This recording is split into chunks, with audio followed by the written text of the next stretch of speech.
삼성전자. 지금 이 이름을 들으면 어떤 감정이 드십니까? 설레십니까? 아니면 불안하십니까? 최근에 삼성전자는 평택 공장에서 AMD 최고 경영자 리사수를 맞이했습니다. 전 세계 AI 반도체 시장에서 엔비디아 다음으로 가장 강력한 회사입니다. 그 회사의 수장이 직접 한국까지 날아와서 자신들의 차세대 AI 칩에 들어갈 반도체를 삼성에서 가장 먼저 받겠다고 서명했습니다. 그런데 3월 19일 삼성전자 주가는 3.84% 하락하며 20만 500원의 장을 마감했습니다. 3월 18일보다 8,000원이 빠졌습니다. 한 달 전 역대 최고가 22만 3천원과 비교하면 무려 2만 2,500원이 났습니다. 삼성전자 100주를 갖고 계신 분이라면 한 달 만에 225만 원이 증발했다는 뜻입니다. 500주라면 1125만 원입니다. 이게 이상하지 않습니까? 세계 최대 AI 반도체 기업 두 곳이 줄지어 삼성문을 두드리고 있습니다. 올해 삼성전자 영업이익 전망치는 역대 최고치를 향해 가고 있습니다. 그런데 주가는 한 달째 내리막입니다. 좋은 소식이 쏟아지는데 주가가 떨어지는 데는 반드시 이유가 있습니다. 그 이유를 모르면 지금 이 주가가 기회인지 아직 더 내려갈 함정인지 판단 자체가 불가능합니다. 오늘 그 이유를 처음부터 끝까지 정확하게 짚어드리겠습니다. 안녕하세요. 현실 아빠의 경제학입니다. 오늘의 이야기 시작하겠습니다. 시간을 조금 되돌려 보겠습니다. 2026년 2월 25일 코스피가 처음으로 6천을 돌파했습니다. 역대 처음 있는 일이었습니다. 이날 전후로 대한민국 주식시장은 오랫동안 기다려온 숫자를 드디어 손에 쥔 분위기였습니다. 그런데 이 6천이라는 숫자, 사실 속을 들여다보면 굉장히 좁은 기반 위에 세워져 있었습니다. 한 가지 데이터를 말씀드리겠습니다. 코스피 200이라는 지수가 있습니다. 대한민국 상위 200개 기업을 묶어놓은 지수입니다. 이 200개 기업 전체의 이익이 얼마나 늘었는지를 계산해봤더니 그 증가분의 98%를 단 두 기업이 만들어냈습니다. 삼성전자와 SK하이닉스입니다. 나머지 198개 기업이 기여한 부분이 겨우 2%라는 뜻입니다. 이 숫자가 주는 메시지는 두 가지입니다. 첫 번째는 이 두 기업이 지금 얼마나 압도적으로 잘 되고 있는가입니다. 두 번째는 코스피 6000이라는 숫자가 얼마나 취약한 기반 위에 서 있었는가입니다. 기둥 두 개로 건물 전체를 받치고 있는 셈이니까요. 그 기둥 두 개에 무슨 일이 생기면 건물 전체가 흔들립니다.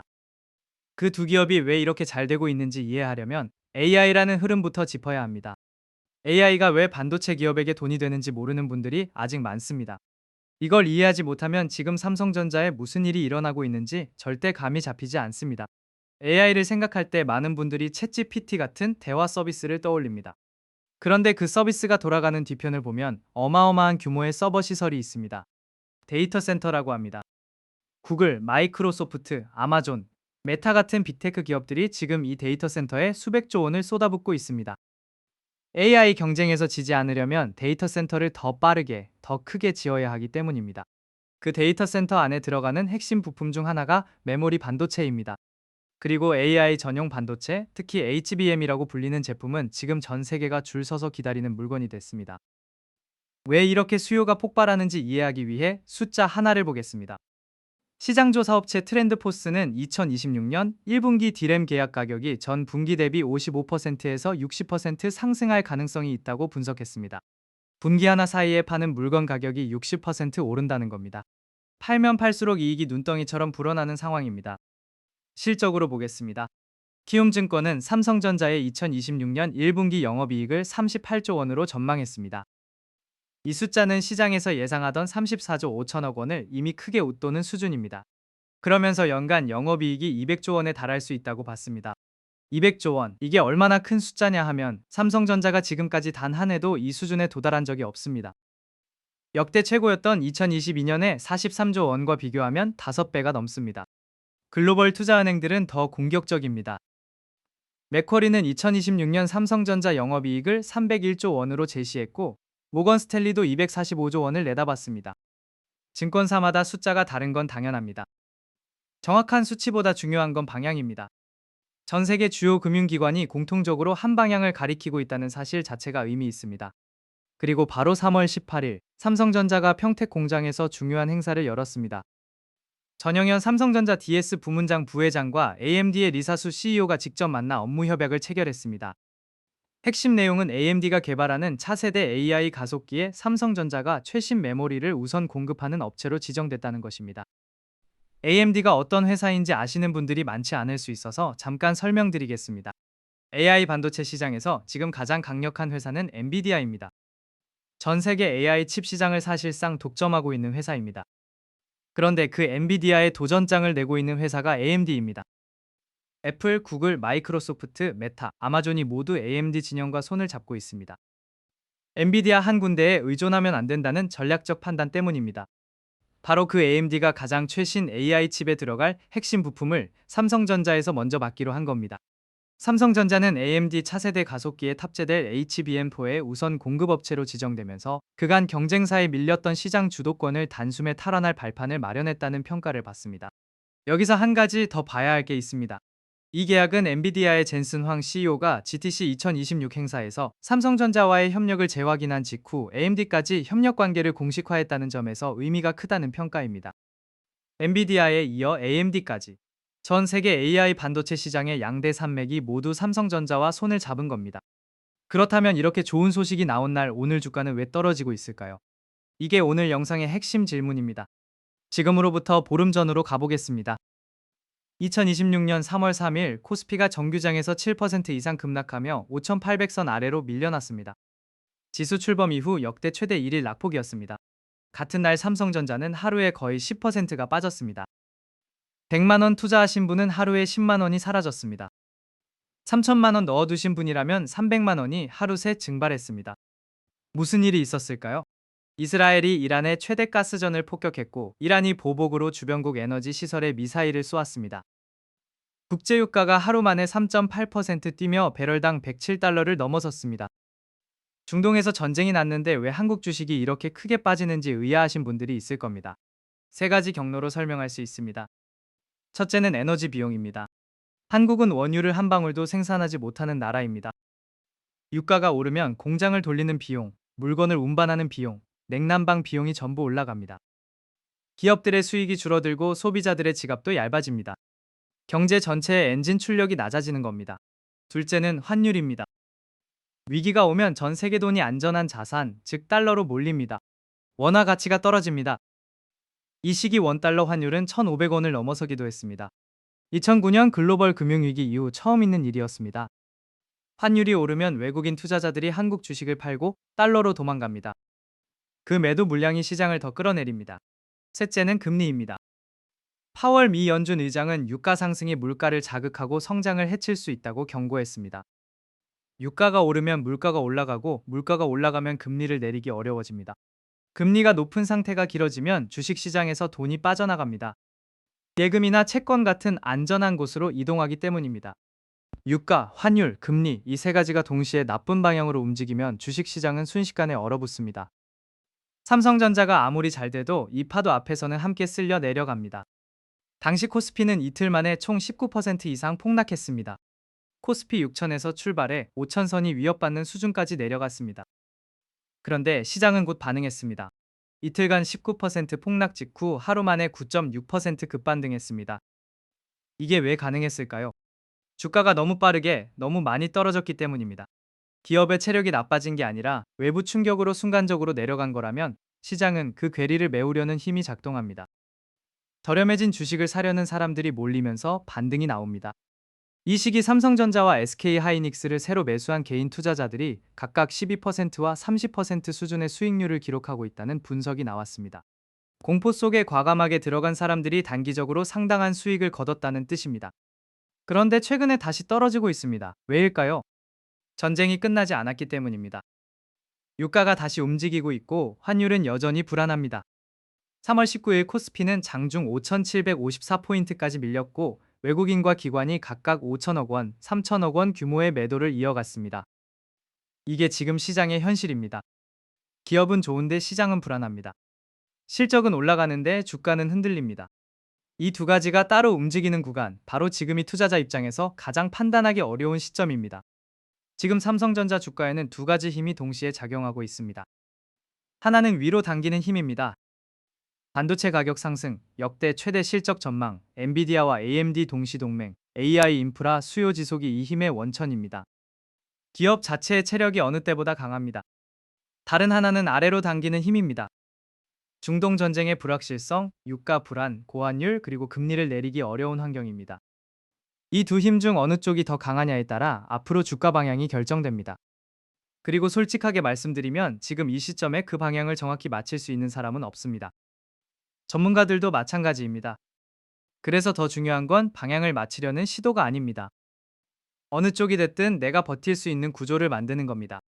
여기서 많은 분들이 실제로 저지르는 실수를 짚어드리겠습니다. 첫 번째 실수는 공포와 흥분 사이에서 타이밍을 맞추려는 시도입니다. 3월 초 폭락 때 팔아버린 사람들이 있습니다.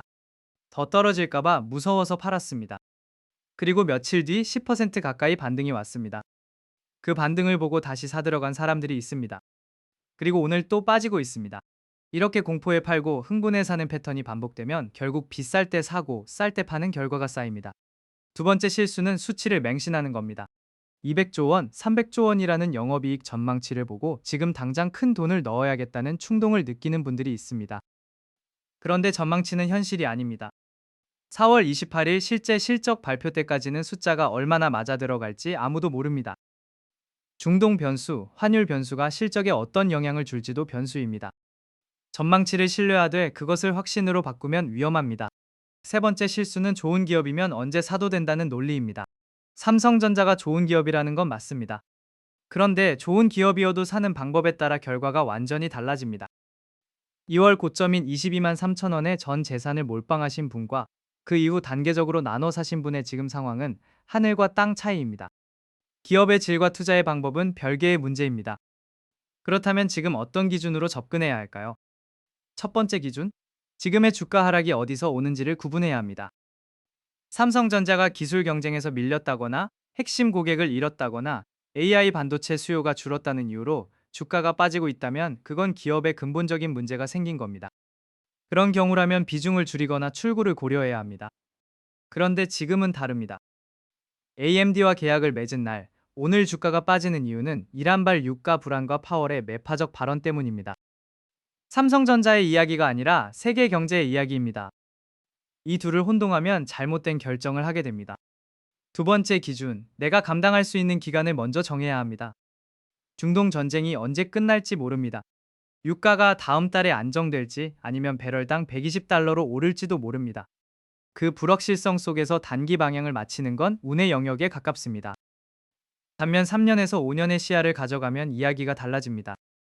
CLSA는 2028년까지 메모리 시장이 만성 공급 부족 상태를 유지할 것으로 분석했고, 이번 사이클이 역사상 가장 긴 사이클이 될 수 있다고 강조했습니다. 이 방향은 전쟁이 끝나도 바뀌지 않습니다. AI를 향한 투자는 계속됩니다. 그 반도체를 만드는 기업은 삼성전자입니다. 3년 뒤에도 이 주식을 갖고 있을 수 있는지 스스로 물어보십시오. 그렇다고 답할 수 있다면 지금 주가는 역사적으로 충분히 매력적인 구간일 수 있습니다. 그렇지 않다면 지금 진입하는 건 시장을 이기려는 도전에 가깝습니다. 세 번째 기준. 내가 잃어도 괜찮은 금액 안에서만 투자해야 합니다.